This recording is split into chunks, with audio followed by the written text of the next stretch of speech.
The night was cold and quiet when Officer Nathan Doyle received an urgent call over the radio. The dispatcher's voice was tense. Possible case of animal cruelty in an abandoned warehouse in the industrial district. Possible illegal captivity. Any available units respond. A strange chill ran down Nathan's spine.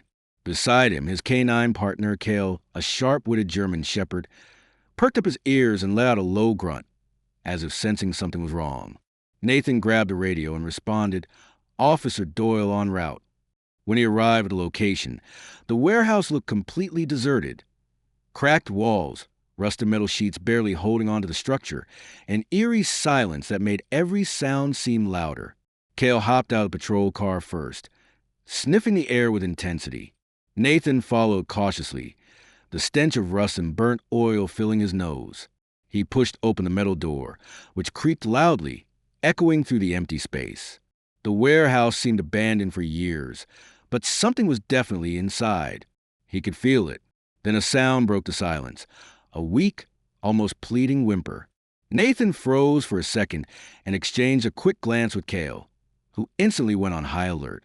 He followed the sound, shining his flashlight into a dark corner of the warehouse. His heart clenched at the sight, a small German shepherd puppy, trembling inside a rusted cage. Its wide eyes were filled with fear, its tiny paws pressed against the metal bars as if begging to be freed. Nathan moved slowly, keeping his breathing steady. The cage's lock was rusted shut, wrapped in thick chains, a clear sign the poor pup had been trapped there for a long time. He crouched down and reached out a hand, speaking in a calm, low voice. "Hey there, buddy. It's okay now. I'm getting you out of here." But just as he reached the chains, Kale let out a deep warning growl. His entire body tensed.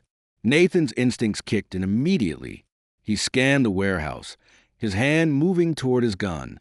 He knew this behavior from Kale all too well. They weren't alone. Nathan's pulse quickened.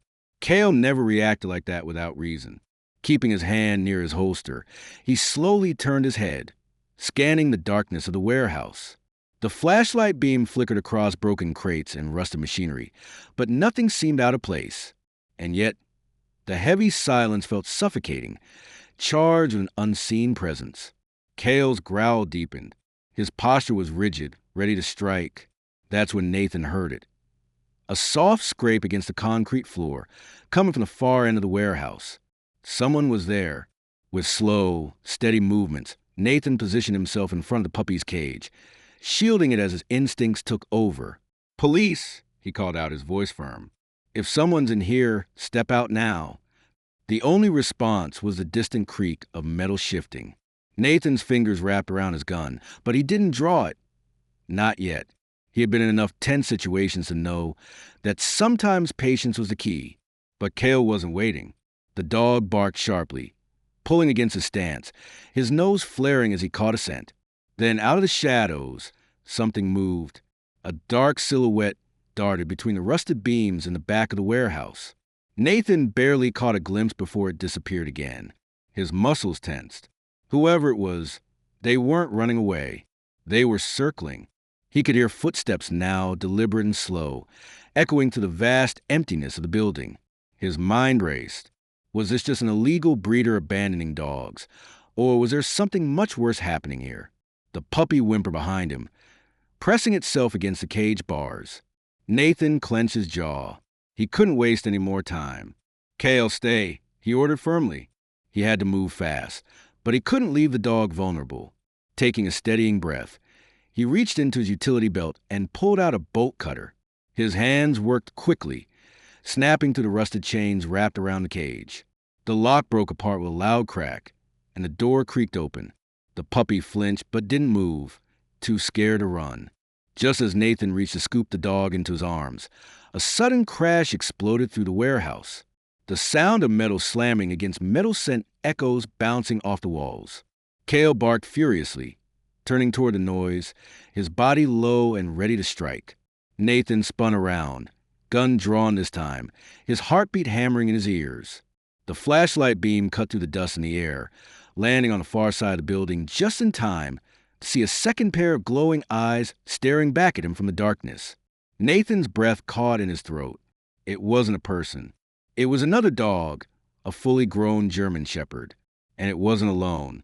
Nathan's grip tightened on his gun as his flashlight illuminated a pair of glowing eyes staring back at him. A fully grown German shepherd stood at the edge of the darkness, its body tense, ears pinned back and teeth bared. The low, guttural growl that filled the warehouse sent a chill down his spine. This wasn't just any dog. This was a puppy's mother. And she was furious. Kale was already locked onto the larger dog, muscles coiled, ready to attack if necessary. But Nathan hesitated. His instincts screamed that this wasn't an ordinary stray. This mother had been trapped in this place just like her pup.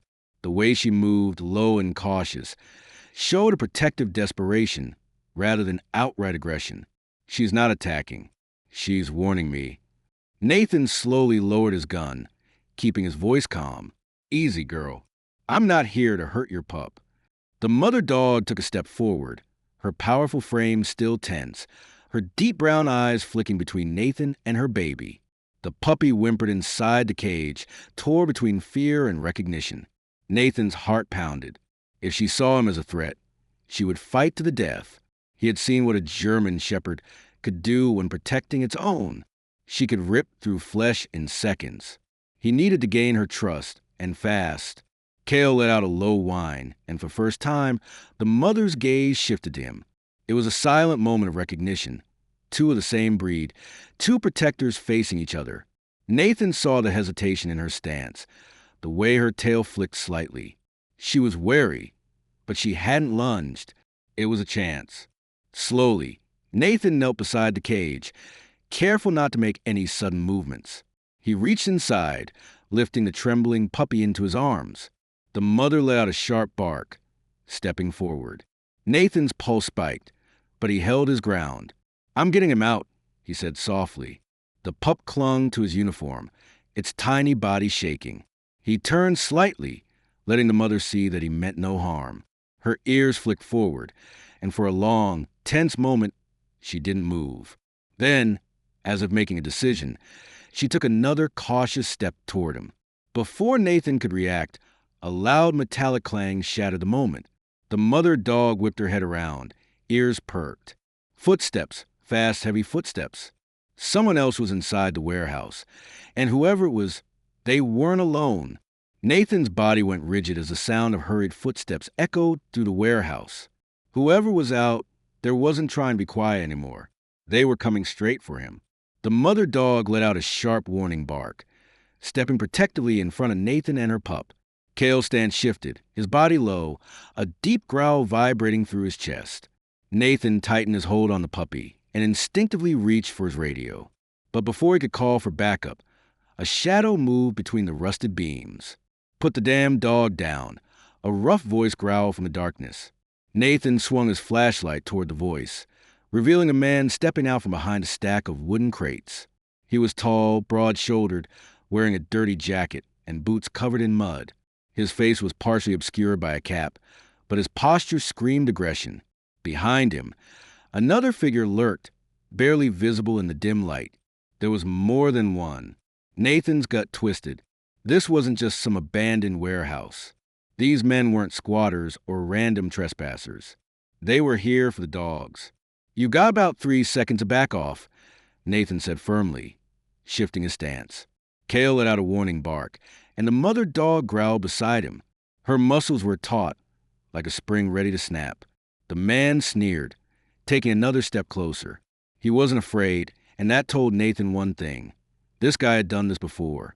Cops always think you're the ones in control, the man scoffed, glancing at his partner. But you don't know what you're walking into. Nathan's jaw clenched. Dog fighting clicked in his mind all at once.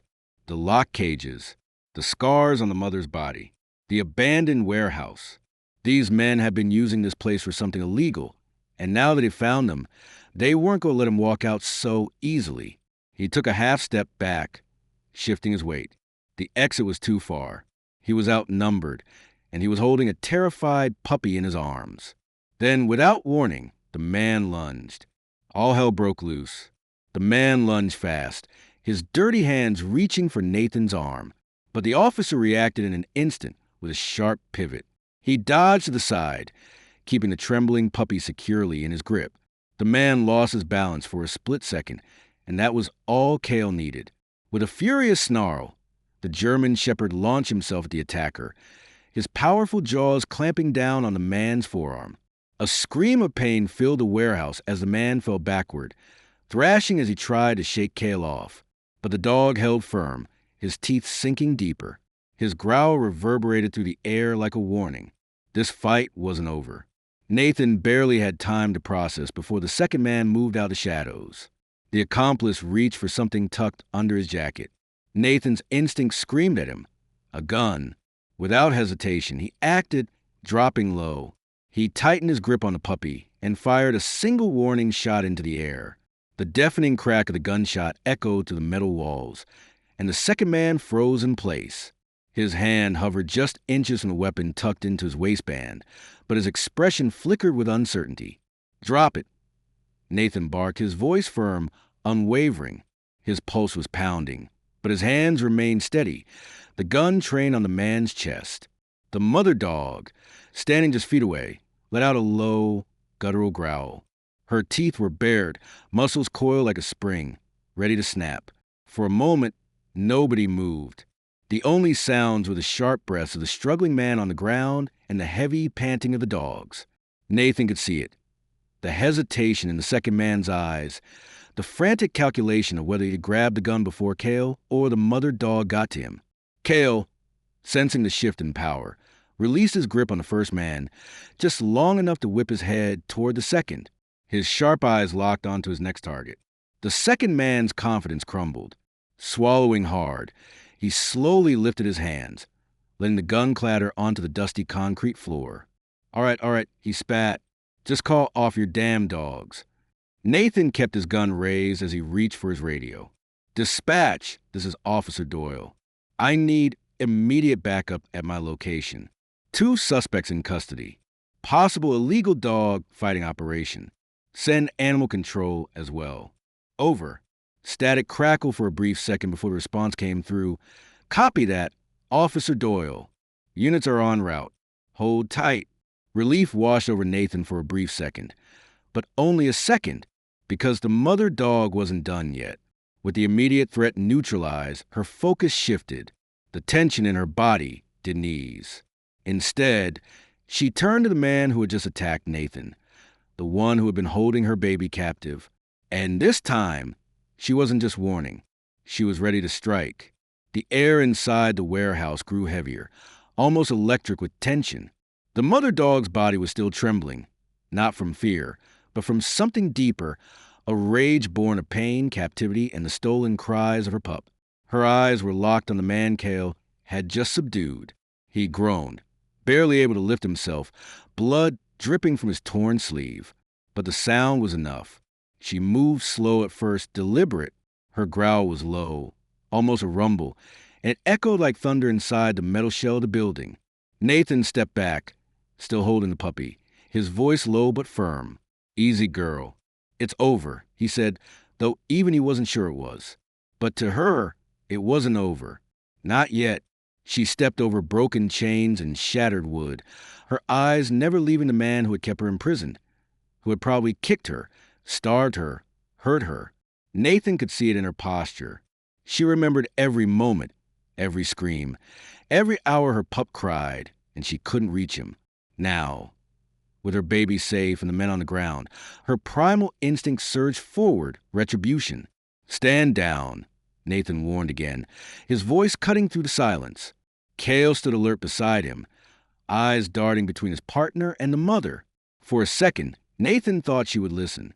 Her steps slowed, her ears flicked back. She hesitated. But then the man on the ground, stupid, desperate, muttered something under his breath and tried to sit up. It was a final spark. With sudden, furious lunge, she charged. Her powerful body collided with the man's chest, sending him crashing backward with a guttural scream. Teeth bared, she snapped, not to kill but to punish. She didn't go for his throat. She went for the hand he raised against her. Nathan ran forward, yelling, "Off! Off!" But the dog didn't budge. Her rage had taken control. It wasn't just about this moment. It was everything he'd done, everything he'd taken from her. Nathan had a decision to make. Let her continue or stop her. Either way, something would change. Nathan's heart pounded against his ribs as he watched the mother dog unleash a fury that had been building for who knows how long. The man beneath her screamed, struggling, but not even Kale moved to stop her. It was as if the entire warehouse had frozen in a single, raw moment of truth. Pain answering pain. Her jaws didn't go for vital organs. She didn't aim to kill. She went for the limbs, the hands, the symbols of power that had once controlled her. Nathan took a single step forward, cradling the puppy tightly against his chest. He knew this couldn't go on much longer. Backup was on the way, and the last thing he needed was for this scene to end with a bullet, especially not one meant for her. But part of him understood, maybe too much. He'd seen what cruelty could do to people, but when it was done to an animal, a creature that couldn't speak, couldn't fight back in human terms, it twisted something inside them. This wasn't revenge. This was instinct wrapped in trauma. "Kale, heel," he said softly. The command wasn't meant for Kale. It was a signal. Kale moved slowly, circling around the mother dog's flank. His ears lowered, his tail low and calm. He wasn't a threat. He was communicating in a language only they understood, K9 to K9. Nathan crouched slightly, his voice steady but filled with emotion. "That's enough, girl. He's not hurting anyone anymore. You've already won." For a tense, aching moment, she didn't respond. Her jaws stayed clamped around the man's forearm, though not as tightly. Blood trickled down his arm, his cries fading into pitiful whimpers. Then she blinked slowly. Her muscles loosened, her breathing changed, and just like that, she released him. She stepped back, her body still trembling, her eyes wary. Nathan didn't make any sudden moves. Kale stood beside her now, calmly, like a soldier guarding a comrade. The man on the ground curled into himself, sobbing, shaking, mumbling curses and pleas no one cared to hear. Nathan rose to his feet, clutching the pup closer, and reached for his radio again. "Dispatch, situation contained. Suspects detained. No shots fired. We need animal control and a medic. Officer is safe. Dogs are safe," he said, exhaling for the first time in what felt like forever. As he spoke, the mother dog turned to him. Her eyes were softer now, tired, broken but grateful. And in that look, he saw everything. What she had endured, what she had protected, and what it cost her. Outside, sirens began to wail in the distance, growing louder. But inside that warehouse, in that moment, the real rescue had already happened. The flashing lights of patrol cars bathed the warehouse walls in red and blue as the cavalry finally arrived. Officers poured in, weapons drawn, eyes scanning every corner. Paramedics rushed to the injured suspect, who now lay curled in a pathetic heap, his arm a bloodied mess of torn flesh and shattered pride. But Nathan didn't look at him. He was focused on the two dogs in front of him, the silent survivors of something darker than anyone outside those walls would understand. Animal control entered cautiously, leading with poles and leashes, but Nathan raised a hand. "No," he said firmly. "She's not a threat. Neither of them are." His voice carried the kind of weight that didn't invite argument. Kale stood protectively between the mother and the strangers, while the pup, still cradled in Nathan's arms, had stopped shaking. There was something about his breathing now, slower, calmer, like he knew he was finally safe. One of the officers approached Nathan quietly. "You good?" he asked, his tone more concerned than casual. Nathan nodded, but something in his eyes said otherwise. He looked back at the mother dog, now lying on the cold concrete beside Kale. Her body was exhausted, barely holding itself upright, but her eyes were still alert, still watching. Her pup hadn't dulled. Not yet. That's when the vet technician from Animal Control, a young woman named Eliza, knelt beside her. She didn't speak. She didn't try to touch her. She just placed a blanket nearby and waited. Nathan lowered himself as well. "What's her name?" he asked quietly. Eliza looked up. No collar, no chip, no records. If I had to guess, no one ever gave her one. Those words hit harder than expected. No name, no identity, just a body to be used, bred, caged, and forgotten. Nathan felt something crack inside his chest. A part of himself he'd spent years burying under the badge, under the uniform, under the callousness of a life in service. He glanced down at the puppy in his arms, and then back at the mother.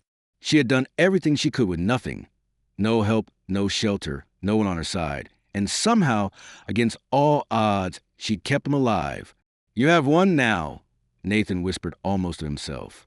"Her name is—" He stopped, the word forming slowly in his mind, as if pulled from a place buried deep. He looked into her eyes again, and for the first time, she blinked without fear. "Call her Rhea," he said, barely above a breath. "She deserves a name that means strength." Eliza nodded, and just like that, she was no longer a number in a file or a cage. Without a name, she was Rhea, a mother, a fighter, a survivor. Outside, the sun was beginning to rise. Faint orange light seeped into the cracks of the broken warehouse, casting a soft glow over the scene. But inside, something deeper was happening. Something neither police reports nor news stories would capture. This was more than a rescue. It was a reckoning, a turning point for Rhea, for her pup, and for Nathan. 3 days had passed since the raid on the warehouse, but for Nathan, it felt like a lifetime. He hadn't returned to regular duty. Not yet. The chief had insisted he'd take a few days to rest, to decompress. But Nathan wasn't sure what rest meant anymore.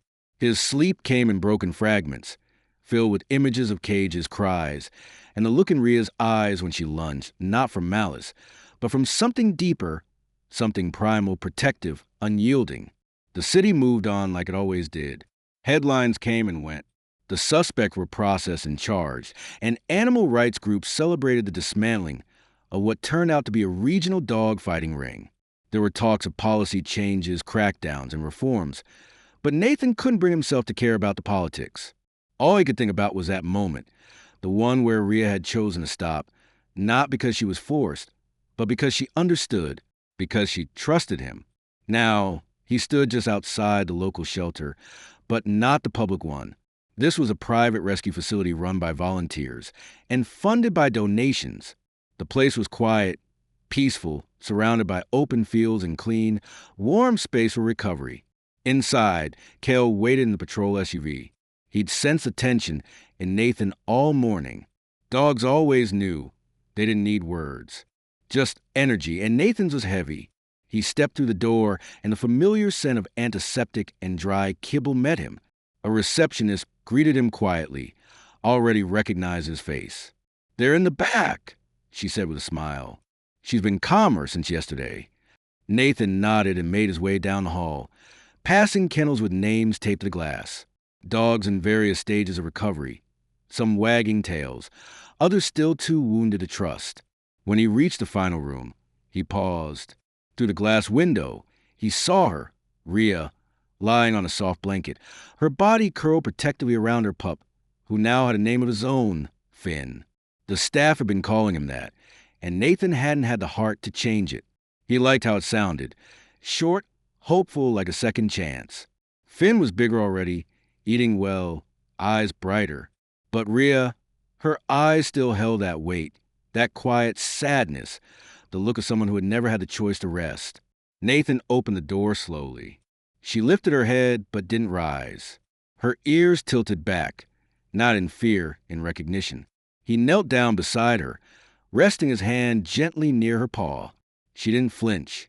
Finn looked up from her side, his tiny tail wagging once. It was the first time Nathan saw something close to peace in that room. "I've been thinking," he said softly, voice cracking under the emotion he couldn't quite suppress. "You don't belong here. Not in a cage. Not anymore. You did your job. You protected him. You survived everything they threw at you." He looked into her eyes, the same eyes that had once pierced through darkness and violence. "Now it's time someone fights for you." His voice barely a whisper. He said the words out loud for the first time, as if testing how they sounded in the world. "I want to adopt you. Both of you. If you'll let me."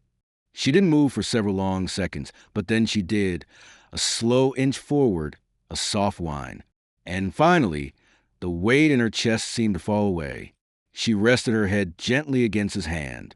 And Nathan, the cop who had seen too much and felt too for too long, felt something break open inside of him. 6 weeks later, the sun was setting behind a row of pines at the edge of Officer Nathan Doyle's property.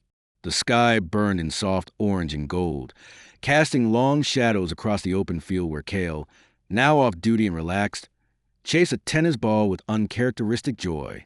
A few feet away, Finn, all legs and floppy ears, tumbled through the grass, clumsy and free. But Nathan's eyes were on her. Rhea stood quietly near the porch, her posture regal, watchful, and still just a little guarded. But she wasn't the same dog Nathan had met in that warehouse. The haunted look in her eyes had softened day by day, replaced by something far more powerful: trust. Not given easily, but earned through patience, consistency, and love she had never known before. Nathan sat on the steps, sipping coffee, his uniform now traded for an old hoodie and jeans. He watched the sunset, the dogs, the life that only weeks ago he never could have imagined himself part of. He had spent years running toward danger, always on the front lines, always ready to protect others. But what he never realized was that part of him had been longing to be saved too. And somehow, without words, Rhea had done that. He thought back to the first night they brought her and Finn home. She hadn't slept. She'd faced the corners of the room, ears flicking at every sound. But Finn had curled into a blanket near the fireplace, and Cale had kept a quiet watch nearby. Nathan hadn't slept either. He just sat with her all night. No leash, no commands, just presence. By morning, she had rested her head against his knee. It was the moment everything changed. Now they were a pack, a family, unconventional, scarred but whole. Nathan looked down at the old ID tag he now kept on the porch table. It had belonged to a dog he'd lost years ago in a case that still haunted him. A partner who died saving a child from a house fire. He had never replaced him until now. He reached into his pocket and pulled out 2 new tags. One read Rhea Doyle, the other Finn Doyle. He stood up and called softly, "Come here, girl." Rhea trotted over, slow but steady, her tail giving the gentlest wag. Nathan knelt down and clipped the tag onto her collar. "You're home now," he whispered, pressing his forehead to hers. "And no one's ever putting you in a cage again." Behind them, the last light of the day faded over the field. And for the first time in a long time, there was peace. Not the kind written in reports or filed in evidence boxes. The kind you feel in your bones. The kind that says you're safe. You're loved. You're home.